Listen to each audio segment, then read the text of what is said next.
Even, like even we go in the shrine room, even we go in the temple or church, we see an image of Buddha, we see a cross, we see a sacred symbol. Whatever you see, that those symbols are not the divine, but they represent the highest state of consciousness, like crystal. It represents something. By connecting with that crystal, that symbol, you're trying to have some clue or some access or some sense of connection to higher state of consciousness, right? But the physical form, it's not what it is. If you look at anything in this shrine room, 99% of them came from Nepal, right?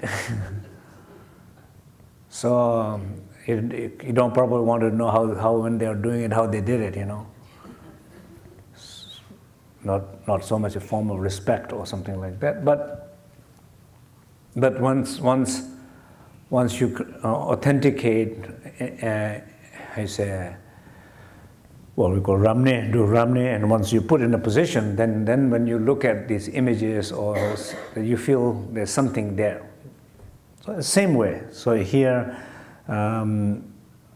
we are paying homage to that wisdom. In the second refuge, for example, I take refuge in the inner light, right? Body of light. So that's what is referring to. The body of light exists. Exactly, that's what it's referring to. And during the meditation, when we are doing practice, when we're singing the inner refuge prayer, what do? When we say, I take refuge in the body of light, how do we actually take refuge in the body of light? Is the moment when you are able to rest your thought, hear the silence.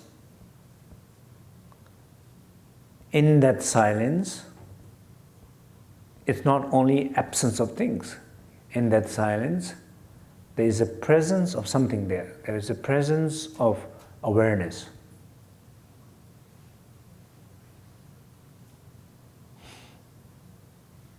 That presence of awareness, when the moment you are conscious of that, that is what it's referring to.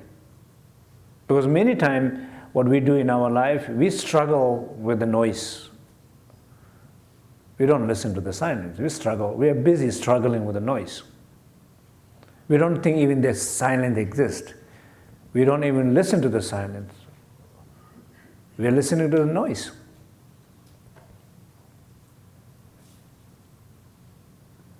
We are busy hating noise. We are busy and trying to reject the noise. We are busy in commenting on noise. And while you're making so much comment on the noises, you don't even have any clue the one who's making comment is the worst noise, the noise that you are making comment on. You have no clue.